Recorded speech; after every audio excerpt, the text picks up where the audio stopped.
네, 안녕하십니까? 반갑습니다. 사도행전 1장 11절에 있는 말씀을 읽겠습니다. 잘 아시는 말씀, 사도행전 1장 11절에 있는 말씀입니다. 사도행전 1장 11절입니다. 가로되 갈릴리 사람들아 어찌하여 서서 하늘을 쳐다보느냐? 너희 가운데서 하늘로 올려오신 이 예수는 하늘로 가심을 본 그대로 오시리라 하였느니라. 오늘 이 사도행전 1장 11절의 이 말씀의 장면은 2000년 전에 부활하신 예수님께서 이제 하늘로 승천하시는 그 장면입니다. 인간의 구원을 위해서 하늘에서 내려오신 우리 주님께서 지상에서의 사업을 다 마치시고 이제 하늘로 올라가시는 장면입니다. 우리 주님께서 하늘로 가시는 이유는 하나님의 자녀들을 위한 이 중보사역과 특별히 또 요한복음 14장 2절의 말씀처럼 하나님의 자녀들이 거할 처소를 예비하고 그들을 영접하기 위해서 그들과 함께 영원히 살기 위해서 하늘로 예수님께서 가셔야만 했습니다. 그 장면이 사도행전 1장 9절부터 나오게 됩니다. 올라가시는 장면이 나오게 됩니다. 1장 9절부터 보게 되면 이 말씀을 마치시고 저희 보는 데서 올려가시니 구름이 저를 가리워 보이지 않게 하더라. 예수님께서 승천하실 때에는 예수님께서 그 엠마오의 제자들과 같이 있다가 갑자기 사라진 것처럼 예수님께서 하늘로 가신 것이 아닙니다. 제자들 앞에서 서서히 보이지 않는 아주 큰 힘에 의해서 우리 주님께서 서서히 하늘로 이렇게 올라오고 계셨습니다. 그 장면이 나옵니다. 그렇게 올라가시던 예수님께서 사도행전 1장 9절에 저희 보는 데서 올려가시니 구름이 저를 가리워 이제 제자들이 볼 수 없게 되었습니다. 제자들의 시야에서 예수님께서 사라지셨습니다. 그 예수님의 그 모습을 그 제자들의 시야에서 가린 그 구름의 정체가 무엇일까요? 시대소망 831쪽은 예수님의 제자들의 그 시야를 가려운 그 구름의 정체는 바로 천사들의 무리였다고 그렇게 말하고 있습니다. 영광스러운 천사들의 그 무리가 이제 지상의 모든 사업을 마치고 오시는 그 주님을 영접하는 그 장면이 바로 사도행전 1장 9절에 나오고 있습니다. 그 구름은 천사들의 무리였습니다. 그때 예수님을 영접하러 나온 이 천사들의 무리 속에 있던 두 천사가 우리 사도행전 1장 10절에 보게 되면은 올라가실 때 제자들이 자세히 하늘을 쳐다보고 있는데 서서히 올라가시는 예수님의 그 모습을 쳐다보고 있는데 아주 놀라움과 두려움으로 하늘을 쳐다보고 있는 제자들 곁에 다가왔습니다. 그 모습을 흰옷 입은 두 사람이 저희 곁에 서서라고 이렇게 말씀하고 있습니다. 바로 이 흰옷 입은 두 사람들이 예수님을 영접하기 위해서 왔던 천사들입니다. 그 두 천사가 제자들 곁에 와서 말합니다. 사도행전 1장 11절에 가로되 갈릴리 사람들아 어찌하여 서서 하늘을 쳐다보느냐? 너희 가운데서 올리오신 이 예수는 하늘로 가심을 본 그대로 오시리라 하였느니라. 하늘로 올라가신 그 주님께서 오래지 않아 너희들이 본 그대로 다시 오시겠다고 말씀하십니다. 승천하실 때 천사들의 무리들이 예수님을 영접하신 것처럼 예수님께서 다시 오실 때에도 너희들이 본 그대로 우리 마태복음 24장 30절의 말씀을 보게 되면은 예수님께서 구름을 타고 능력과 영광으로 오시겠다고 말씀했는데 이 구름이 결국은 다시 말해서 셀 수 없는 아주 천천만만의 천사들의 무리를 예수님께서 이끌고 제자들이 본 그대로 오시겠다고 약속하시는 장면입니다. 그때 이후로 제자들의 삶은 오직 예수 그리스도의 다시 오심을 기다리는 삶으로 그들의 인생의 전체가 삶이 바뀌었습니다. 한마디로 기다리는 삶이 되었습니다. 그것을 우리는 재림의 소망이라고 이야기합니다. 전에도 한번 오래전에 말씀을 드렸다고 생각합니다. 재림을 참으로 기다리는 신앙이란 어떤 모습일까? 우리가 예수님의 오심이 가까웠다고 말을 우리가 하고 있는데 어떤 모습이 참된 이 재림 신앙의 모습일까? 진실된 재림 성도들의 삶은 어떤 모습이 되어야 할까? 이 재림의 징조들이 매일 꼬리에 꼬리를 물고 일어나고 있는 지금 정말 우리 많은 세상 사람들이 무서워 기절하는 이 시대에 예수 그리스도 오심을 기다리는 재림 성도들인 저와 여러분들이 어떠한 모습으로 주의 오심을 기다리는 자들이 되어야 할지 오늘 이 기다림이라는 주제를 가지고 잠시 말씀을 좀 더 살펴보면서 교훈을 얻고자 합니다. 오늘 우리가 고대하는 예수 그리스도의 실제적인 이 재림은 오늘 우리가 매일 경험하는 영적으로 경험한 이 구속을 우리가 직접 눈으로 보고 만지고 확인하는 사건이 될 것입니다. 예수 그리스도의 재림은 오래전에 하나님께서 계획하신 그 구속의 대경륜, 큰 계획이 성취되는 순간이 될 것입니다. 이 재림 성도들은 바로 그때를 기다리는 자들입니다. 그래서 우리 재림 신앙이라는 것은 다른 말로 하면은 한마디로 이 기다림의 신앙입니다. 기다림의 신앙은 이 기다림은 재림 성도들의 이 필연적인 과정입니다. 그런데 우리가 성경을 보게 되면 이 기다림이라는 것은 인간에게만 있는 것이 아닙니다. 하나님께서도 기다리십니다. 하나님께서도 기다리십니다. 오래전 우리 조상 아담과 하와가 타락해서 이 에덴 동산을 이제 나가게 되었을 때 우리 조상들만 기다린 것이 아니라 하나님께서도 타락한 인류가 하나님과 다시 얼굴과 얼굴을 대면하여 만나게 되는 그 회복의 날을 간절히 기다리고 계신다고 성경은 말씀합니다. 우리 이사야 30장 18절은 이렇게 말씀합니다. 그러나 여호와께서 기다리시나니 우리 창조주 하나님도 기다리고 계십니다. 하나님도 인간도 이 기다림의 시간을 보내고 계십니다. 그러므로 중요한 것은 그 기다림의 시간을 어떠한 마음으로 어떠한 모습으로 어떻게 사용하고 기다리며 보내느냐 참 중요한 것입니다. 그 시간들을 우리가 어떤 생각과 마음으로 기다리는가 그것이 결국 재림신앙의 모습입니다. 기다림의 시간이 결국 재림신앙인 것입니다. 앞에서 말씀을 드린 것처럼 그런데 인간에게만 기다리는 것이 아닙니다. 하나님께서도 기다린다고 말씀을 하셨습니다. 그렇다면 하나님의 기다림도 신앙인가? 하나님의 기다림은 인간의 기다림과 다릅니다. 하나님께서는 어떤 모습으로 기다리고 계시는 것일까? 아무 일도 하지 않고 그분은 말씀만 하시면 모든 것이 다 성취되고 이루어지기 때문에 말씀만 하고 계시는 것일까? 하나님의 기다림의 모습을 우리 이사야 30장 18절은 이렇게 말씀하고 있습니다. 이사야 30장 18절입니다. 그러나 여호와께서 기다리시나니 이는 너희에게 은혜를 베풀려 하시며 일어나시리니 이는 너희를 긍휼히 여기려 하심이라. 여호와는 공의의 하나님이시라. 무릇 그를 기다리는 자는 복이 있도다. 하나님의 기다림은 인간과 다릅니다. 우리 하나님은 그 기다림의 시간에 그 시간을 은혜를 베푸시며 기다리십니다. 은혜를 베푸시며 보내고 계십니다. 긍휼을 베푸시고 공의를 행하시며 그 기다림의 시간을 보내고 계십니다.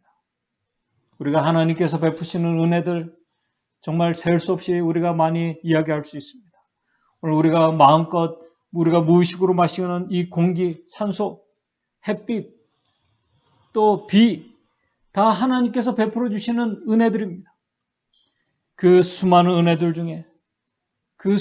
은혜들 중에 은혜의 절정은 여러분들이 다 아시는 것처럼 이 죄인들을 위해서 은혜 받을 자격이 없는 자들에게 주신 하나님의 아들이 이 세상에 오신 것입니다. 직접 오신 것입니다. 하나님의 공의를 위해서 친히 죄를 지신 것입니다.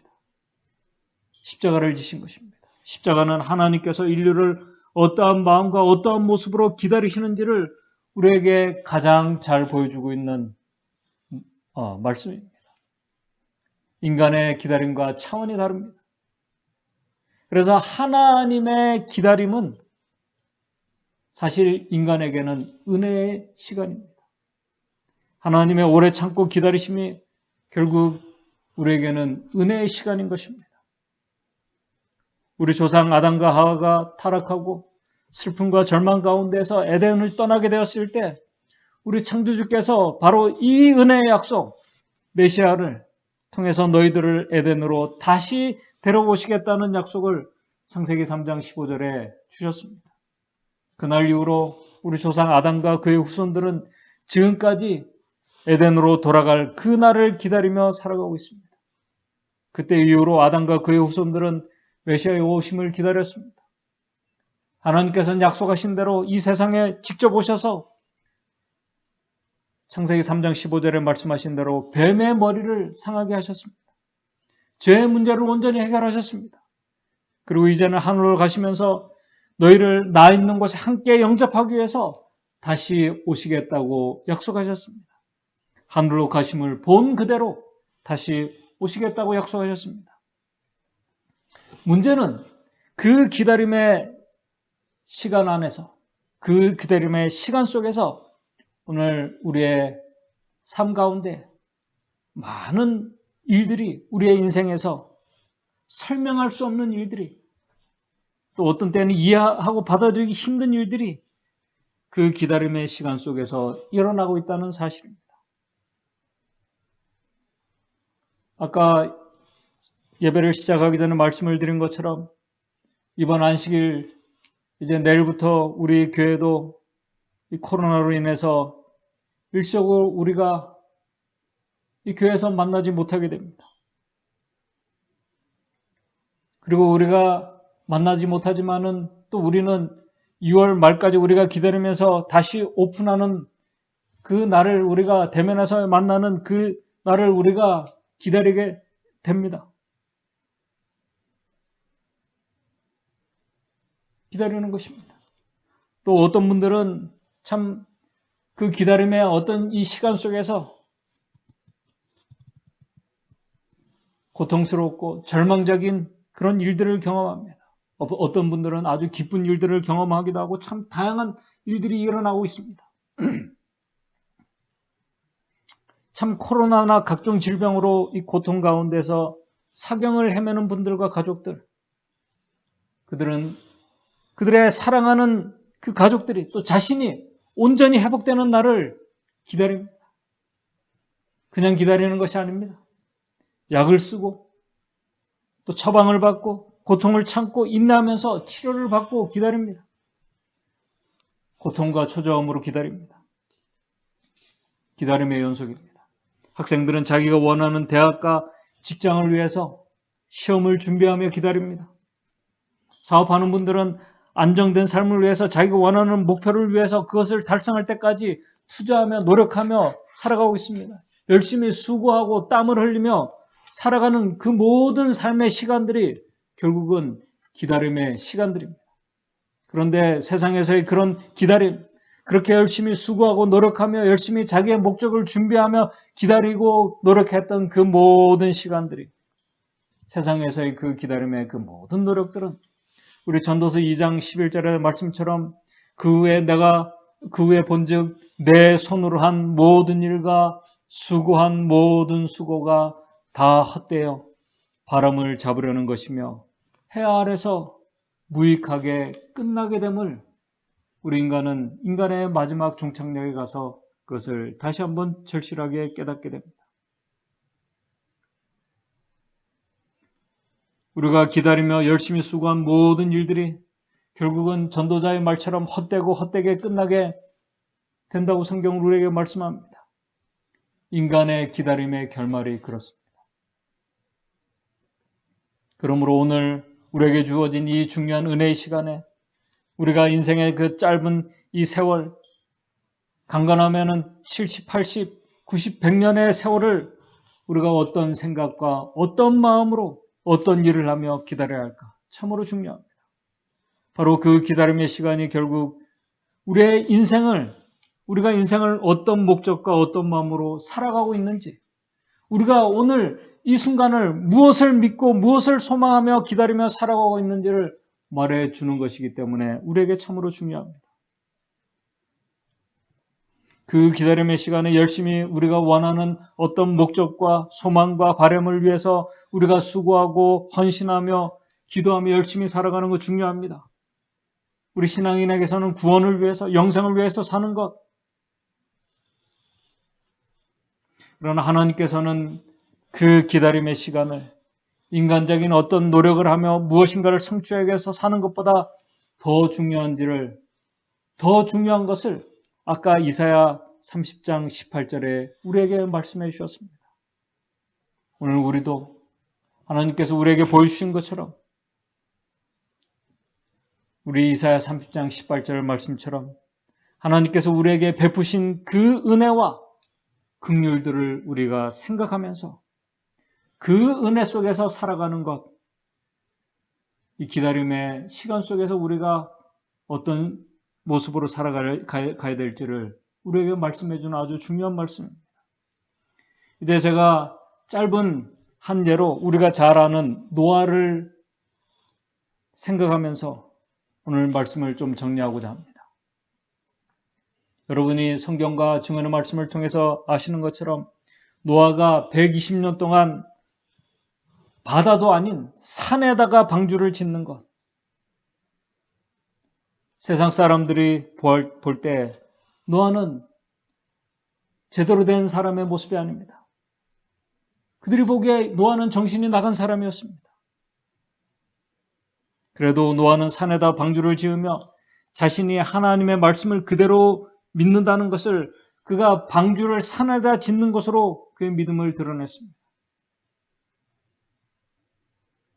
세상 사람들이 볼 때 어리석은 짓이었습니다. 그럼에도 노아는 그 방주를 지으며 머지않아 홍수가 올 것을 외쳤습니다. 세상에 심판이 올 것을 외쳤습니다. 노아 당시에 노아가 외친 그 기별과 노아가 방주를 짓는 그 모든 것은 그 당시에 현대 기별이었습니다.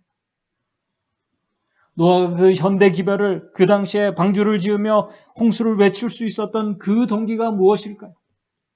오늘 우리에게 중요합니다. 하나님의 말씀에 순종하면은 홍수 때 멸망치 않고 살 수 있기 때문에 일리가 있는 말씀입니다.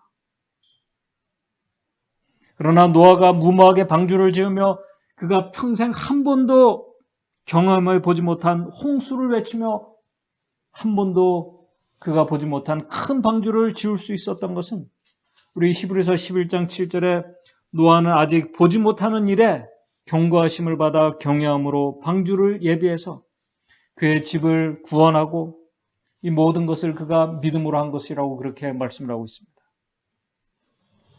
그런데 그가 하나님의 말씀을 온전히 믿을 수 있었던 그 동기가 있었습니다. 그래서 우리 창세기 6장에 말씀을 하고 있습니다. 그가 산에다 방주를 지을 수 있었던 그 무모한 행동을 옮길 수 있었던, 그리고 미친 사람이라고 그 노아를 비난함에도 불구하고 그가 120년 동안 지치지 않고 홍수의 기별을 외칠 수 있었던 그 힘과 동기는 우리 창세기 6장에 그것을 은혜라고 얘기하고 있습니다. 세상 사람들이 홍수로 멸망당하게 될 때 하나님께서 그것을 말씀하면서 창세기 6장 8절에 노아에게 이렇게 말씀합니다. 창세기 6장 8절에 그러나 노아는 여호와께 은혜를 입었더라. 은혜라는 말이 나옵니다. 노아는 여호와께 은혜를 입었더라. 제가 여러 번 말씀을 드렸지만 은혜를 아는 자가 하나님의 말씀에 믿음으로 온전히 순종할 수 있는 그런 사람입니다. 하나님의 은혜를 깊이 경험한 자가 그 기다림의 시간, 정말 120년, 오늘 우리가 사실 살 수 없는 이 시간입니다. 보통 인간이 살 수 없는 이 세월의 시간, 120년 길고 긴 시간 동안 그가 방주를 지으며 홍수의 기별을 외쳤습니다. 은혜를 아는 자가 어떻게 기다려야 할 줄을 아는 사람입니다. 자기의 재산을 다 정리해서 방주를 지었습니다. 그리고 노아는 자기가 받은 은혜와 긍휼을 나누는 삶이 방주를 짓는 일이었습니다. 세상 사람들을 긍휼히 여기는 마음, 이 방주 안에서 그들이 들어와서 살기를 간절히 바라는 그 긍휼한 마음을 노아도 가지게 된 것입니다. 세상의 심판을 외쳤습니다. 심판을 외치며 당신들도 이 안으로 들어오라고 그가 외쳤습니다.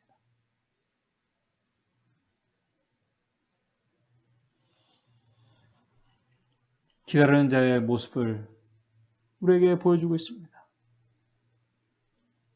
우리도 말할 수 없는 십자가의 은혜를 깊이 우리가 깨달으며 그 은혜 안에서 그리스도의 마음으로 이 마음을 받은 자들, 은혜를 받은 자들, 경험한 자들,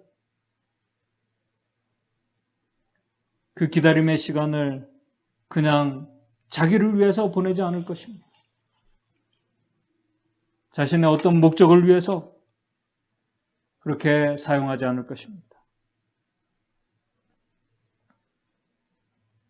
그리스도의 마음으로, 간절한 마음으로, 긍휼히 여기는 마음으로 가족들과 이웃들과 형제들에게 그 은혜와 긍휼을 나누며 주의 오심을 기다리는 삶의 모습이 작은 일에 충실하고 성실함으로 살아가는 그 모습이 결국 요한계시록 14장에 나오는 새 천사의 기별을 심판하실 시간이 가까웠음을 노아처럼 외치며 분명히 살게 될 것입니다. 십자가의 긍휼과 은혜의 삶으로 노아처럼 홍수를 대비하며 마지막 이 큰 환란을 대비하며 그 기다림의 시간에 노아가 방주를 지으며 방주에 들어갈 사람처럼 살다가 방주를 짓고 들어간 것처럼 이 마지막 주의 오심을 기다리는 하나님의 백성들도 세상에 심판하실 시간을 외치며 가족들과 형제들과 이웃들에게 긍휼과 자비와 은혜를 나누며 같이 이 방주 안으로 들어가도록 주의 오심을 맞이할 수 있도록 기도하며 격려하면서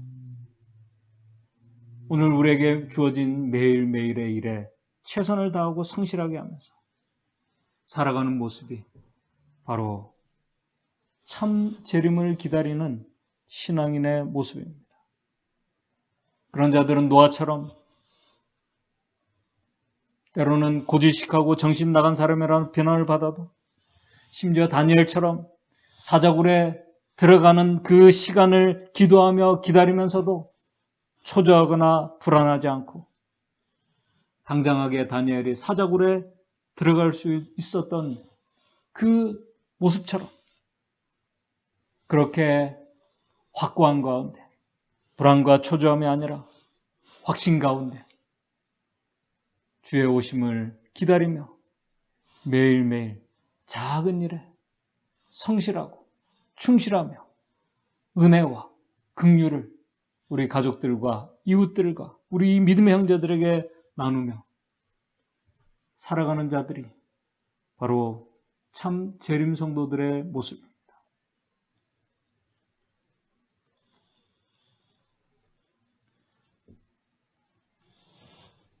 어려움과 위기를 직면해도 흔들리지 않는 믿음으로 하나님의 인도하심에 자기 자신을 맡길 수 있는 그런 믿음으로 살아가는 자들이 참 재림 성도들의 모습입니다. 그 모습이 재림을 기다리는 자들의 모습입니다.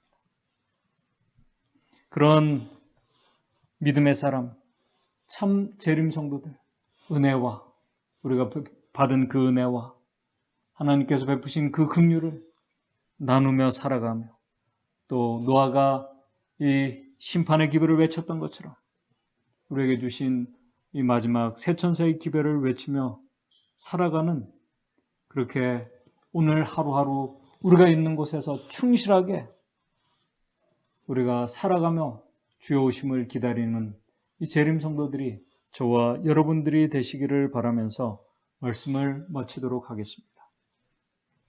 다 같이 기도하시겠습니다. 하늘에 계신 하나님 아버지, 참 이 기다린다는 것이 어떨 때는 막연하고 또 무모하고 또 기약이 없어 보이는 그런 시간들처럼 보입니다.